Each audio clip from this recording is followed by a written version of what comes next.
नमस्कार साथियों और प्यारे बच्चों, स्वागत है एक बार फिर आपका हमारे यूट्यूब चैनल में। देखिए, कक्षा 10वीं गणित की 2022 की बोर्ड परीक्षा की तैयारी के लिए राष्ट्रीय माध्यमिक शिक्षा अभियान लोक शिक्षण संचालनालय मध्य प्रदेश भोपाल ने एक प्रश्न बैंक जारी किया गया है।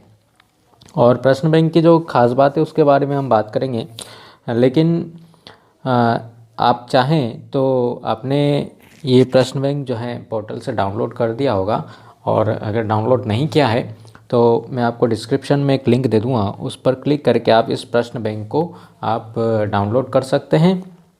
सभी विषयों की प्रश्न बैंक जो है पोर्टल पर अपलोड की गई है, उस पर क्लिक करके आप डाउनलोड कर सकते हैं। तो आने वाले जो वीडियो हैं या आज के इस वीडियो के अंदर हम बात करेंगे इस प्रश्न बैंक के इम्पोर्टेंट जो ऑब्जेक्टिव्स दे रखे हैं, जो क्वेश्चंस दे रखे हैं मैथ्स के अंदर, उनके सॉल्यूशंस को हम देखेंगे आने वाले वीडियो के अंदर। लगातार हम इसके वीडियो आपको जो है मिलते चले जाएंगे। लेकिन उससे पहले यदि आपने इस चैनल को सब्सक्राइब अभी तक नहीं किया है तो इसे ज़रूर सब्सक्राइब कर लीजिए। वीडियो को लाइक कीजिए, अपने दोस्तों में शेयर करना मत भूलिए।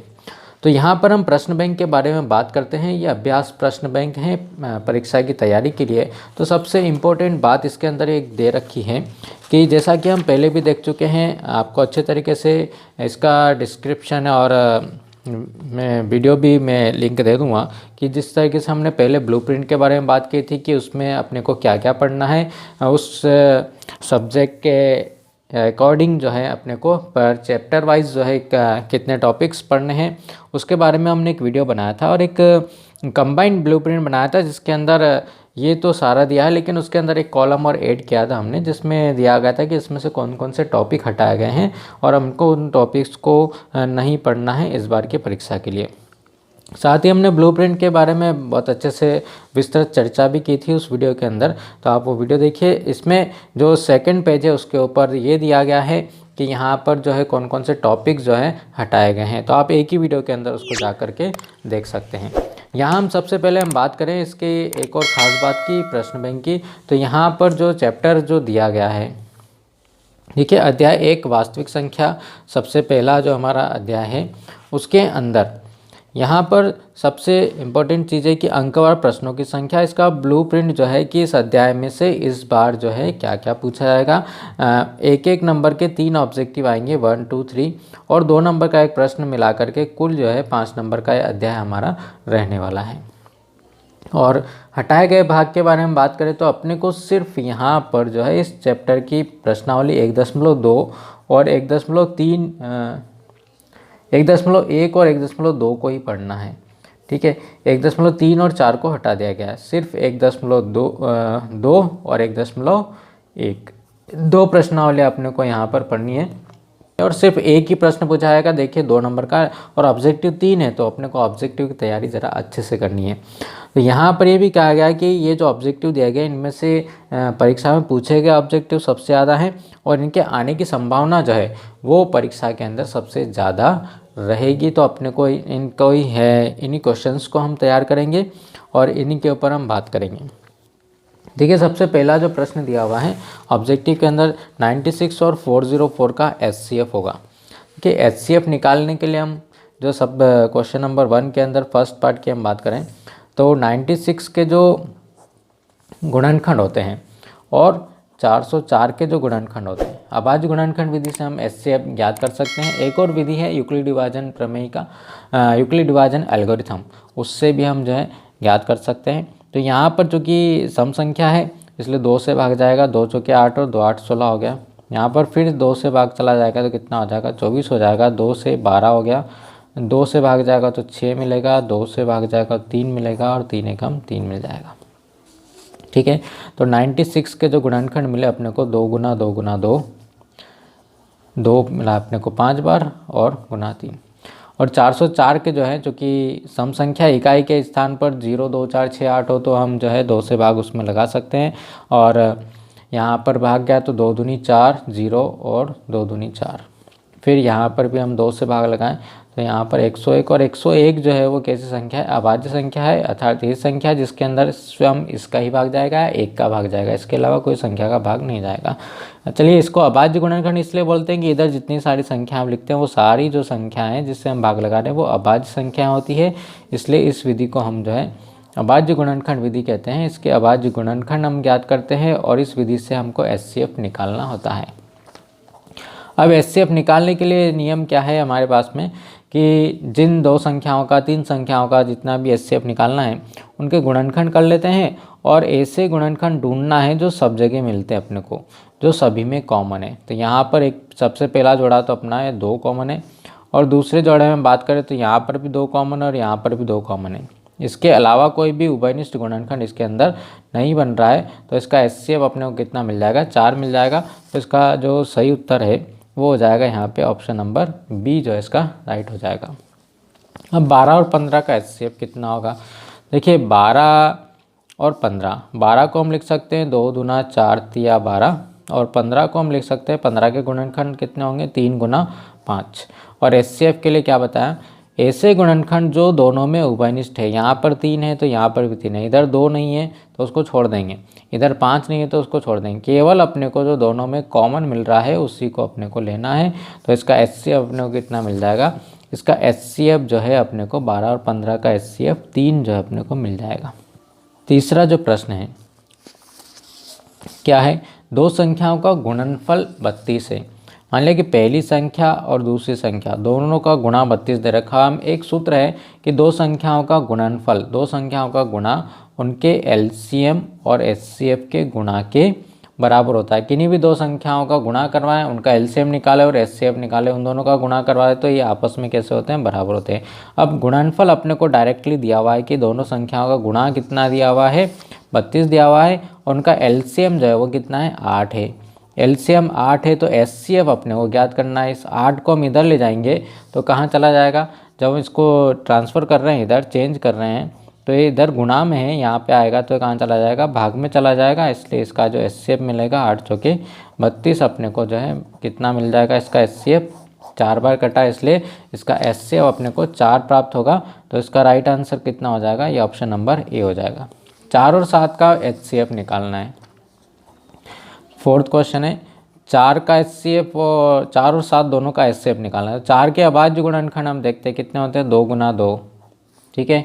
और 7 के जो अभाज्य गुणनखंड है कितने होंगे, 7 एकम 7, क्योंकि ये 7 क्या है, अभाज्य संख्या है। तो इन दोनों में हम देखते हैं कि उभयनिष्ठ गुणनखंडों के अंदर यहाँ पे 2 नहीं है, इधर 7 नहीं है, केवल 1 के अलावा और कोई भी जो है इसका उभयनिष्ठ गुणनखंड नहीं है। तो ऐसी दो अभाज्य संख्याएँ भी हों, अगर दोनों ही अभाज्य संख्या हैं, तीनों अभाज्य संख्या हैं, तो उनका जो HCF निकालेंगे हम तो कितना मिलेगा, अपने को 1 मिलेगा। तो यहाँ पर 4 तो भाज्य संख्या, लेकिन इसके गुणनखंड इसमें अपने को नहीं मिल रहे हैं, इसलिए इसका HCF जो मिलेगा वो कितना मिलेगा, 1 अपने को प्राप्त होगा।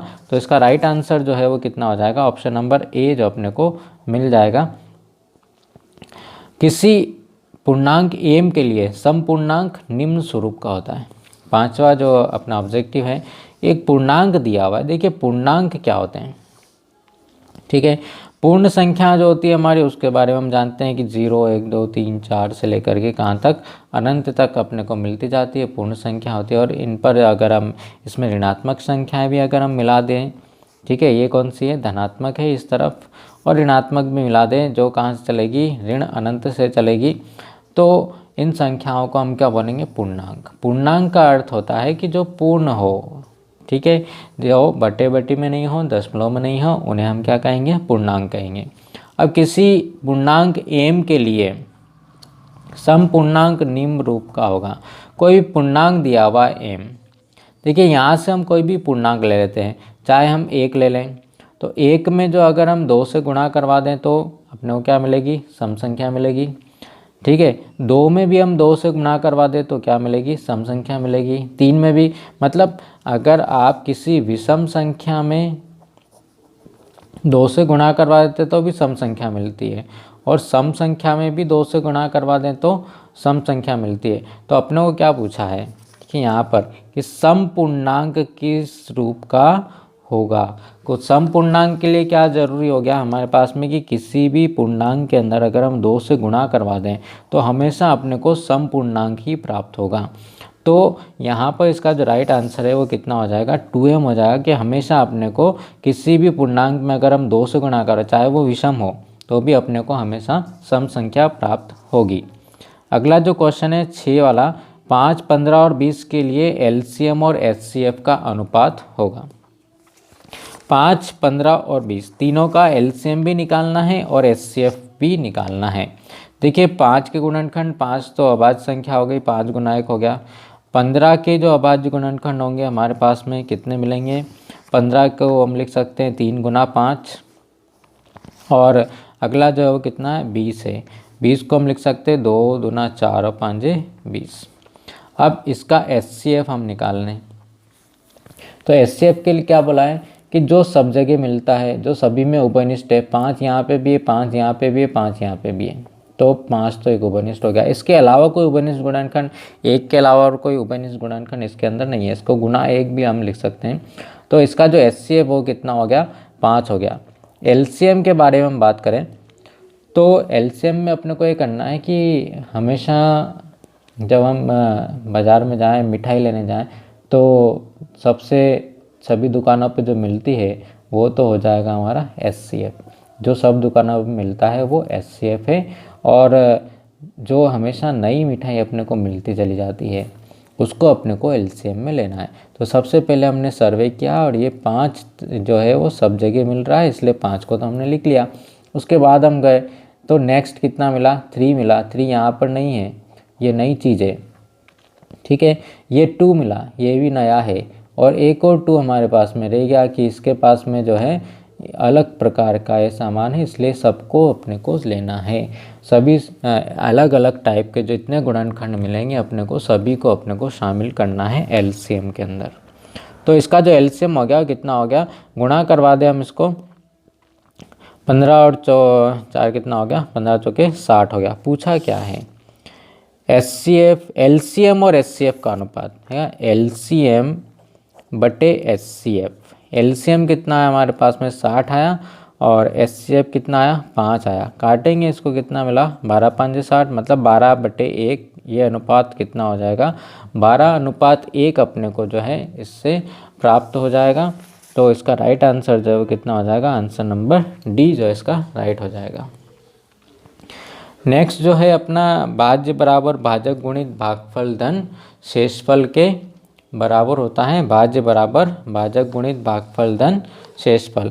तो यहाँ पर जो रिक्त स्थान है उसके अंदर हम कितना लिख देंगे, ये विभाजन एल्गोरिथम हमारी है। 8, 9 और 25 के एचसीएफ का मान, अब 8 का एचसीएफ निकालना आपको अच्छे से आ गया होगा। 8 का एचसीएफ कितना होगा, क्वेश्चन नंबर 2 का सेकंड पार्ट है। 8, 9 और 25। 8 को हम लिख सकते हैं 2 गुना 2 गुना 2, 9 को लिख सकते हैं 3 गुना 3, 25 को लिख सकते हैं 5 गुना 5। इन सब का क्या पूछा है, एचसीएफ। कॉमन कितना है तीनों में, ऐसी चीज़ जो तीनों जगह मिल रही है, कुछ भी नहीं है, ठीक है। और जब कुछ भी नहीं है मतलब इसको हम कितना लिख सकते हैं, गुना 1 गुना 1 गुना 1। जब कुछ भी उभयनिष्ठ गुणनखंड नहीं होगा तो उसका जो एचसीएफ है वो किसके बराबर होगा, अपने का 1 के बराबर अपने को एचसीएफ मिलेगा। इसलिए 8, 9 और 25 का जो एचसीएफ हो वो कितना हो जाएगा, 1 हो जाएगा। और अगर एलसीएम पूछ लिया जाए तो एलसीएम में ये सारी चीज़ें अपने को नई नई मिलती जाएगी। यहाँ पर 2 है, फिर 2 है, फिर 2 है, यहाँ पर 3 है, 3 है, 5 है, 5 है, मतलब इन तीनों के गुणा के बराबर होगा। जब एचसीएफ 1 होता है तो एलसीएम तीनों संख्याओं के गुणा के बराबर अपने को प्राप्त होगा। फिर नेक्स्ट आता है सत्य और असत्य लिखना है अपने को। 2 धनात्मक पूर्णांक ए और बी दिए रहने पर ऐसी अद्वितीय पूर्ण संख्याएं क्यू और आर विद्यमान है कि ए बराबर बी क्यू प्लस आर होता है, जहाँ पर आर छोटा होता है बी से और बड़ा या बराबर हो 0 के। तो ये यूक्लिड विभाजन प्रमेयिका का कथन है, तो ये हमेशा कैसा होगा, ये एक सत्य कथन है, इसलिए ये सत्य होगा। एक प्राकृत संख्या का अभाज्य गुणनखंड उसके गुणनखंडों के क्रम को छोड़ते हुए अद्वितीय होता है। ये अंकगणित का आधारभूत प्रमेय है, उसका कथन है, और ये भी क्या है, एक सत्य कथन होगा। एक शब्द या वाक्य के अंदर उत्तर देना है। ये ऑब्जेक्टिव वही है जो सबसे पहले हमने किया था, लेकिन यहाँ पर कितना छपा हुआ है, 94 छपा है, तो 94 से हम इसको निकाल लेते हैं। 96 के गुणनखंड तो हमने कर लिए थे, लेकिन अपने को इसके गुणनखंड करने पड़ेंगे 94। ठीक है, क्वेश्चन नंबर 4 का ये फर्स्ट पार्ट है। 94 के अभाज्य गुणनखंड और 404 के अभाज्य गुणनखंड अपने को करने। यूक्लिड विभाजन प्रमेयिका से भी हम इन सवालों को हल करेंगे। जो इंपॉर्टेंट क्वेश्चन दे रखे हैं उनके वीडियो आप देखते रहिए, तो आपको यूक्लिड विभाजन प्रमेयिका से भी हम क्वेश्चन जो है सॉल्व करके दिखाएंगे। यहाँ पर 2 चौके 8 हो गया, 1 बचा, 2 7 कितना हो गया हमारा 14 हो गया। अब 47 जो है क्या है, अभाज्य संख्या हो गई, किसी पहाड़े में नहीं आएगी। यहाँ पर 2 से भाग लगाया 202 हो गया, फिर 2 से भाग लगाया 101 हो गया, और 101 क्या हो गई, अभाज्य संख्या हो गई, किसी पहाड़े में नहीं मिलेगी। तो 94 के जो अभाज्य गुणनखंड हो गए 2 गुना 47 हो गया, और 404 के जो अभाज्य गुणनखंड है वो कितना हो गया, 2 गुना 2 और 101। तो SCF मतलब जो सब में कॉमन है, सब जगह जो मिलता है वो SCF है। तो यहाँ पर कितना हो गया, 2 हो गया। लेकिन इस 94 की जगह 96 लिख देते तो 2 गुना 4 जो इसका SCF हो जाता। तो अभी अपने पास में जो है 94 और 404 का SCF किसके बराबर मिलेगा, 2 के बराबर मिलेगा। किसी पूर्णांक p के लिए 2p + 1 सम हो गया विषम होगा। देखिए अभी हमने किसी पूर्णांक m के लिए निकाला था, m के लिए 2m कैसा है, सम पूर्णांक था। अभी हमारे पास में m की जगह कितना दिया, 2p दिया हुआ है। तो 2p तो कैसा होता है, सम पूर्णांक होता है। अब किसी भी सम पूर्णांक के अंदर आप अपने को किसके बारे में बताना है, 2p + 1 सम हो गया विषम होगा। कोई भी सम पूर्णांक है, सम पूर्णांक लिया, कोई भी लिया, 6 ले लिया मान लो, सम संख्या है। इसके अंदर अगर हम 1 जोड़ दें तो क्या मिलेगा, 7 मिलेगा। ठीक है, 8 के अंदर हम 1 जोड़ दें क्या मिलेगा, 9 मिलेगा। मतलब सम संख्या के अंदर अगर आप 1 जोड़ देते हैं तो अपने को कौन सी संख्या मिल जाती है, विषम संख्या मिल जाती है। तो ये सम पूर्णांक था और इसके अंदर हमने कितना जोड़ दिया, 1 जोड़ दिया, तो अपने को 2p + 1 जो कैसा मिलेगा, वो कोई ना कोई विषम पूर्णांक जो है अपने को प्राप्त होगा। तो यहाँ पर इसका जो राइट आंसर है वो कैसा हो जाएगा कि ये जो है 2p + 1 विषम पूर्णांक होगा। वीडियो को आप शेयर कीजिए, चैनल को सब्सक्राइब जरूर कर लीजिए, और अपने दोस्तों में शेयर करना मत भूलिए, और बने रहिए हमारे साथ में, ताकि हम जो क्वेश्चंस जो आपको इस क्वेश्चन बैंक के अंदर दिए हुए हैं उनके सॉल्यूशंस जो हैं हम लगातार जो है आते रहेंगे, और आप अपनी परीक्षा की तैयारी जो है अब इस प्रश्न बैंक के इम्पोर्टेंट क्वेश्चन से ही करना पड़ेगी आपको। साथ में देखिए कि इस प्रश्न बैंक के अंदर जो क्वेश्चन दिए गए हैं वो हमने जो इम्पोर्टेंट क्वेश्चन लगाए हैं, ये आप एक एनालिसिस कर लीजिए, शायद वही क्वेश्चन होंगे। ठीक है, तो हम मिलते हैं अगले वीडियो के अंदर, तब तक के लिए have a nice day, thank you.